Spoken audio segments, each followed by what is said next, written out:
Hey everybody, hope you're doing good today. Hope you all are doing well this week through all of this never-ending changing stuff through the government and rules and restrictions and regulations. And I hope you're doing well and still in good spirits and everything's been okay with you. If you need anything, let us know. We'll do everything we can for you. For those of you that may not know, the Catalonia border has been closed, so we're not allowed back into Andorra. We'll be going home here pretty quickly. And I don't believe we'll be able to get back to Andorra before we leave, but Lord willing, maybe one day we'll be able to come back and see everybody. We have met with some of the Barcelona Aimers, and we're hoping maybe next week we can record a video with us and them and just introduce you to them.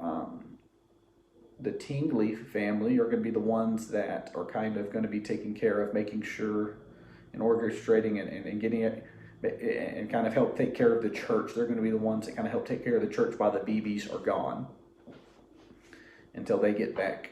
And so they're just going to be, during this time while the BBs are trying to get back, they will be the ones taking care of everything, and they would be more than happy to help y'all with anything that y'all need.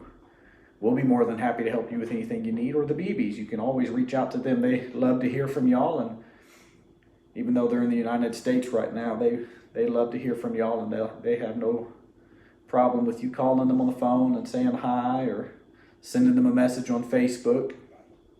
And they're more than happy to pray with you and talk with you and whatever you need from them. But we're going to get into our Bible study today. I'm going to read a passage here, and then I'll get to it eventually, and I'll kind of connect everything here. But Joshua chapter 5.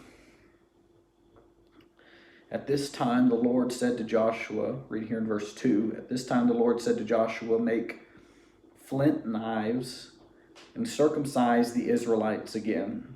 So Joshua made flint knives and circumcised the Israelites at Gibeath Haraloth. Now this is why he did so. All those who came out of Egypt, all the men of military age, died in the wilderness on the way after leaving Egypt. All the people that came out had been circumcised, but all the people born in the wilderness during the journey from Egypt had not. And the Israelites had moved about in the wilderness 40 years until all the men who were of military age when they left Egypt had died, since they had not obeyed the Lord. For the Lord had sworn to them that they would not see the land he had solemnly promised their ancestors to give us, a land flowing with milk and honey. So he raised up their sons in their place, and there were the ones, and these were the ones Joshua circumcised. They were still uncircumcised, but because they had not been circumcised on the way. And after the whole nation had been circumcised, they remained where they were in camp until they were healed. Then the Lord said to Joshua, today I have rolled away the reproach of Egypt from you, so the place has been called Gilgal to this day. Gilgal sounds like the Hebrew word for roll there. The place was called Gilgal. It was a place where Joshua renewed the covenant with the Israelites, with God, between the Israelites and God. And we'll get back to that scripture here, and I'll kind of tie everything in together. But I just want to kind of talk to you today a little bit about everything that's going on and what I feel and what I think our mindset needs to be and our understanding needs to be going into this. Obviously, back in March and April, the world had probably the largest change as a world as a whole has had since its creation. With all of this, and this thing has had one of the biggest impacts upon the world, this disease and this sickness, and it shut down the economy and the world, and it's created lots of new ways of lifestyle, wearing masks and social distancing, and always having to check the news to make sure it's okay to meet or whatever. It's changed so much of the way our life is. And while I've heard many people say this, and I believe it to be true, that the Lord did not bring this. This is not from the Lord, COVID. this sickness, this disease, and all of this change is not from the Lord, but I think that God has allowed it to remain because he has a purpose in it. If he didn't have a purpose in it, it would already be gone. It would be already be over with. It would already be done. He would have removed it off of us if it didn't have a purpose. When Moses went before Pharaoh and God was trying to do his will, God was trying to get the Israelites out of Egypt, out of bondage, into the promised land. God used different sicknesses, diseases, plagues, pestilences that he sent upon those people during that time to accomplish his will. Moses went in and said, Pharaoh, you need to let the people go. And he said no. And so they started doing these plagues. All the water turned to blood. They had locusts come in to take over the fields, frogs, darkness, different things happened, different plagues that the Lord used, crazy things that happened that changed the way of life for a little while for them. And every time Pharaoh would call Moses and Aaron back in and say, okay, we'll let you go. And the Lord would remove the plague. It would be done. It would be over with. He would call it away. And the Lord was using each of those plagues. He only allowed them to remain as long as he needed them to accomplish his will. Now, ultimately, after each of those plagues, Pharaoh would change his mind after the Lord removed it from the people. But he understood that the Lord will only allow that to remain as long as it is his will, and he is trying to accomplish his will and his work through it. And so, ultimately, what the Lord ended up doing was doing something permanent. He sent a death angel to go through and kill the firstborn child of every family.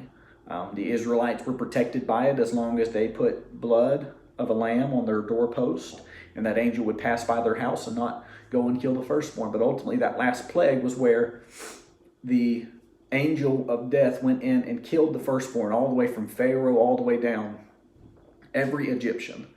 That's where if you're reading the story or reading the Bible about the Passover, that is the origination of Passover. It was that angel passing over their house, and they celebrated every year. Still to this day, they celebrate it every year, as that angel went through the nation of Egypt.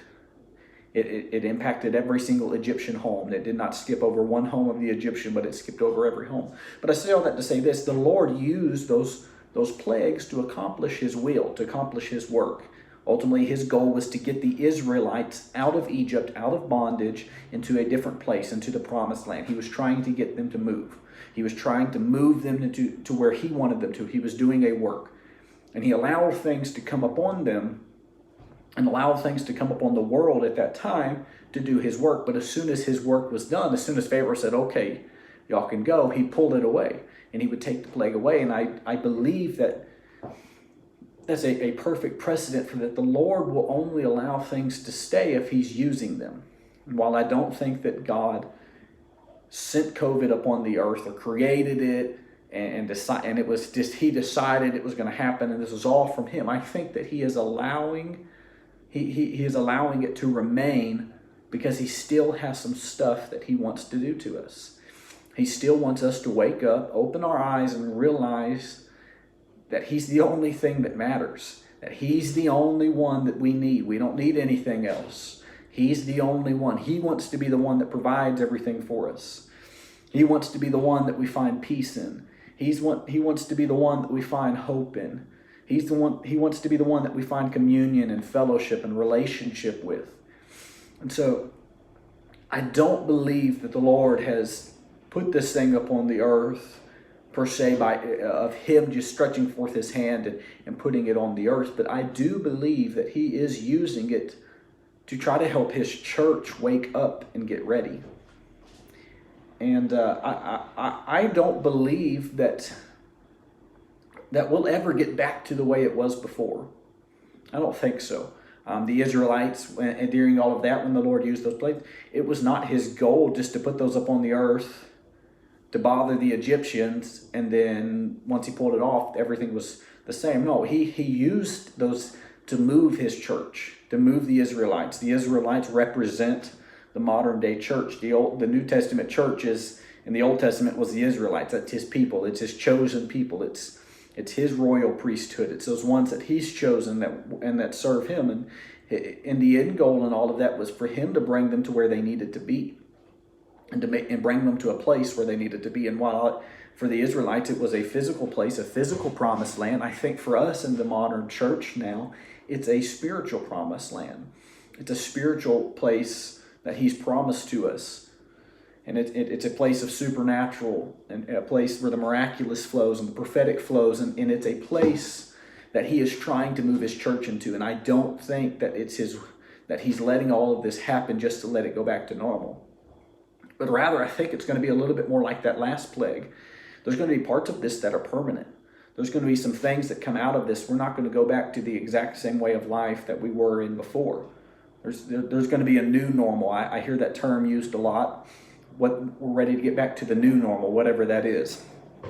People are ready to get to the new normal. And I don't think that we're going to be locked away in our houses all the time and constantly on lockdown. I think eventually we will get past that. But there is going to be a new normal. There's going to be a new normal to the way we do things, to the way we operate, to the way church is done. And I believe that it is the will of God. It's not anything we should be scared of. It's not anything we need to be worried about. But God is moving us. He's sending us to a new place. The Israelites, when he took them out of Egypt, he brought them into a new place. His ultimate goal was to bring them into a promised land. We read about it here. In that verse there, in that chapter, Joshua chapter 5, ultimately his goal was to bring them into a promised land. He promised Abraham that he was going to he gave Abraham a promise and said, I'm going to bring you into this place. And it was supposed to be fulfilled with this generation, the generation that left Egypt. It was supposed to be fulfilled in that generation, but they went in and they cross over. And you read through that story as after they left Egypt, they cross over the Red Sea and they get ready to go over. And Moses decides that he's going to send in some spies to go just kind of scope out the land, look at it, see what's going to happen and what's going to go on. And so he sends out some guys and sends them out to go look, and they come back, and two of them gave a good report. Caleb and Joshua gave a good report. They said, oh yeah, we're ready to go. Let's go right now. We can take them. But the others that came back said, no, they're bigger than us. They're stronger than us. They're mightier than us. We don't got any business going over there. We don't have any business going over there messing with them. And they doubted the Lord. They doubted the Lord's ability. And it's so important that in all of this right now going on, that we don't try to look ahead and make up and start getting scared of things that are coming and start getting fearful of things that are coming. But the Lord has promised us he's going to take care of us. He told Peter, on this rock I will build my church, and the gates of hell will not prevail against it. The devil has no power. Hell has no power against the church. The gates of hell will not prevail against the church. The Lord established the church, and he's going to be the one that unestablishes it when he calls it up and he raptures it. Until that day, the church is forever. The devil has no power against it. He can't destroy it. He can't tear it apart. He would have done it a long time ago if he could have. But we can't look ahead. We can't be like those spies that went in and start getting scared and start doubting and start looking at our own human ability. But we have to trust that God's going to carry us through this time. God's going to take us to where we need to be. He's going to provide. He's going to take care of everything along the way. Whatever needs to be defeated, he's going to defeat. Whatever victory needs to happen, he's going to give us the victory. Wherever we need to move and wherever we need to go, he's going to take care of all of it. We cannot be like those spies that went in and trying to get a look. And God never asked them. You go back and read that story. God never asked Moses to send spies in. He didn't ask him to. That was out of Moses' own human thinking that, oh, well, we need to get a look at what we're working with. No, God never asked him to do that. God just asked him to go. And God's asking some of us right now, well, I don't need you to look at everything going on and everything going around. I just need you to get focused on me and just do what I say. And so they doubt God in that story. As we read through, they doubt God. And because of that, God is very angry at them. And because of their unbelief, God does not let them go into the promised land. Instead, he says, okay, y'all are going to walk around in this wilderness until this entire generation dies. There was a certain age. Every person above that age would die. Every man that was able to fight every adult would die before they went into the promised land. God was going to do it with an entire, the next generation. He wasn't going to let a single one of them that doubted go into that promised land. Even Moses himself wasn't allowed to go into that promised land. The only two men that were alive at that point that were allowed to go into the promised land were Caleb and Joshua, the two spies that came back with a good report. The two that were faithful, and they went and looked and they saw the enemy and they saw how big they were. They saw how mighty they were, and they said, my God's more powerful. He just took us across the Red Sea. He just took us out of Egypt. He took us out of bondage. I'm not even worried about it. Let's go right now. And those were the only two that got to go into the promised land. They were the only two that got to go in the promised land. And that's what we're reading right here in Joshua chapter 5. They've crossed over the Jordan. The Jordan was the boundary that separated them from Canaan, the promised land. And God, after the last one died, and after God's timing aligned, he tells Joshua. Joshua's now the person that took over from Moses. Moses has died. Aaron's died. All of that generation that doubted, that stood there to get ready to enter into the promised land and doubted, they died. And the Lord tells Joshua, okay, it's time. There's a new generation here, and it's time to take them into the promised land. And they cross over that river, the Jordan, that separated them from the promised land, and they stop in a place called Gilgal. And it's in that place that the Lord stops Joshua and says, I want you to take flint, I want you to make a knife, and I want you to go through and circumcise all of the Israelites. Every male that is able to fight, I want you to circumcise them. And so it's important to understand circumcision. It was a covenant that God made with Abraham. It was through that covenant. He asked Abraham to do it. Abraham did it to his son Isaac, and they passed it down through generation to generation. It was a reminder of a covenant, of the promise that God made with them. And it was a physical thing. It was physical circumcision that happened. But when we talk about circumcision now, we read about it in the New Testament. Paul talked about it. In fact, in Romans, he talked to the Jews. I don't remember exactly what chapter. Maybe 4 or chapter 5. Don't quote me on that. But in Romans, he talks to the Jews about the law, and he says, okay, y'all are saying that, and there was this big deal about the new believers that came into the church saying that they needed to come in and they had to be circumcised, the physical circumcision. And Paul gets up and says, no, we're past the law. The new church is past that law. We've been given a new law that's inside of us, an internal law, and therefore that circumcision needs to be an internal circumcision of the heart. And that word circumcision, it's referring to a removing of flesh. And so in the New Testament, we talk about that. Paul talks about circumcising the heart or the flesh. And that's that flesh. When we talk about circumcising the flesh, it represents us, our sinful nature, our human desires, everything that makes us up as a human. And Paul preaches and teaches to the Roman church in his letter that you've got to be circumcised in the heart. You've got to start peeling layers back of yourself to allow more of God to show. And so here at Gilgal, God tells Joshua, I want you to go and I want you to renew the promise. He says that it's all these guys, and it says the reason that Joshua had to circumcise them was because they were born along the way. All these people were born along the way. All these men were born along the way. They weren't there when they crossed out of Egypt. They weren't there when they left Egypt. They didn't see all of the stuff that happened in Egypt. They didn't see the Red Sea split in two and then walk across on dry land and then it crashed back down on the Egyptians as they were pursuing them. They didn't see all of that. They were born along the way. In the wilderness, they were born along the way. And God said, Joshua, I need you to renew my covenant first. So Joshua goes through and circumcises. And he peels back that flesh and he cuts away that flesh and removes a part of them so that more of God can be shown and that they make that covenant with God. And it was then that God said, okay, I've removed the reproach upon you has been removed. God's anger at them had been removed. The anger that he had upon the Israelites for them doubting him was removed only when Joshua took time and listened to the word of the Lord and circumcised the Israelites. And I think this is where we're at right now. I think that we're here at Gilgal as a church, as believers, as the body of Christ, we're here at Gilgal. And God's asking us to remove some things of us, to cut some things out of us, some of our desires, some of our ideas, some of the things we want, our mindsets, and focus more on Him and allow more of Him to be working in our lives, to make that covenant with Him.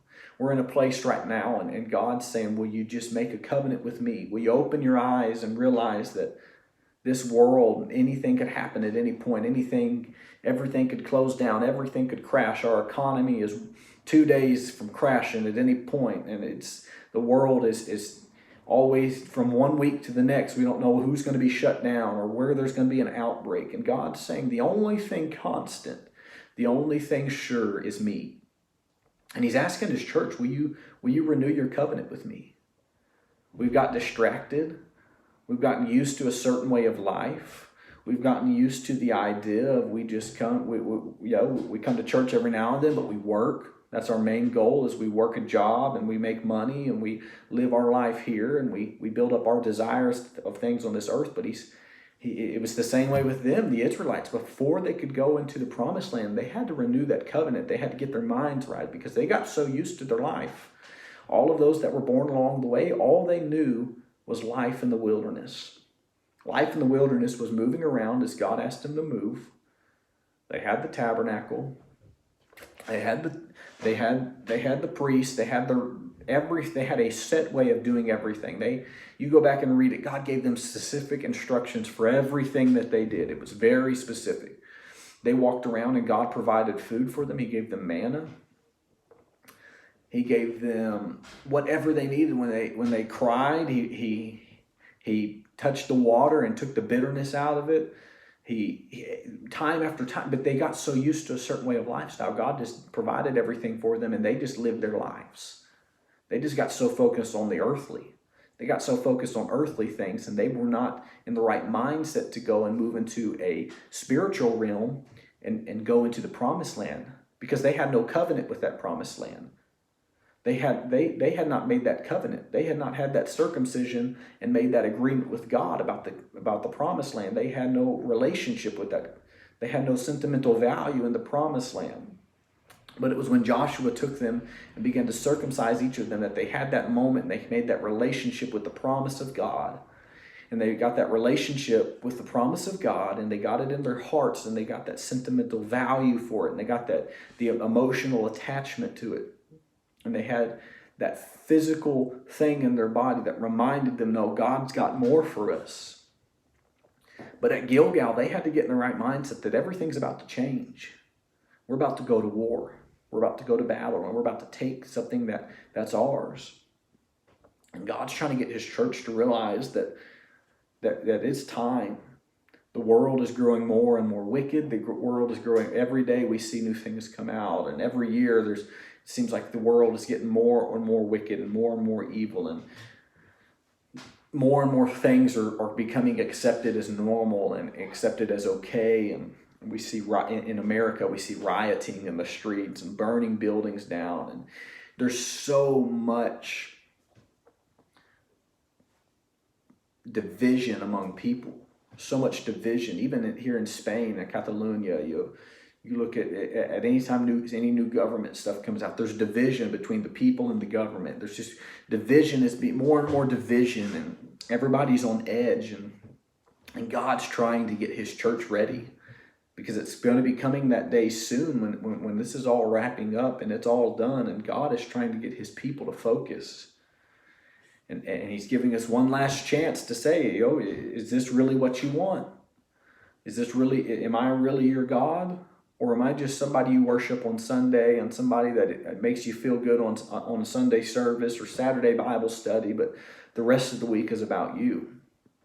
And I think through all of this stuff, that even now with the new restrictions, and it seems like we have another wave coming through, and it seems like maybe there's a lockdown that could happen at any moment, and we could be shut back down in our houses like March and April. And I truly believe God is allowing it to happen, to give people enough time to realize and open their eyes and open their mind and open their minds and say, God, I haven't lived the way I need to live. I've been distracted. I've put things above you. I've gotten so distracted with work. I've got so distracted with my life that I've forgotten about you and my life with you. I heard this statement the other day, and it's so true. So many Christians, they always get in this mindset, I need to have a prayer life. I need to have this, I need to build this prayer life, and I need to make sure I'm spending time praying and building this life. But the true thing that we need to have is a life of prayer. Not a prayer life, but a life of prayer, a life where we spend it in communication with God.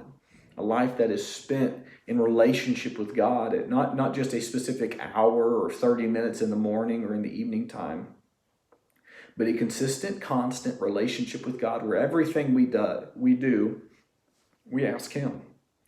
Everything we do, we make sure it's okay with Him. Everything we do is we're being led by Him. And it's so important that during this time, I know it can be discouraging. I know it can be frustrating that the borders are locked down, and I don't want it any more than you. I hate that we're not going to be able to see you before we go and head out of here. But it's so important that you use this time to get recommitted to God. And as we're standing here at Gilgal, it's so important to make sure that we renew our commitment with God. And we start looking at some of the things that are in our life and saying, no, we got to peel that away. We got to cut that part away. That's got to go, because that's distracting me from God, and it's distracting me from the promise that God's given me.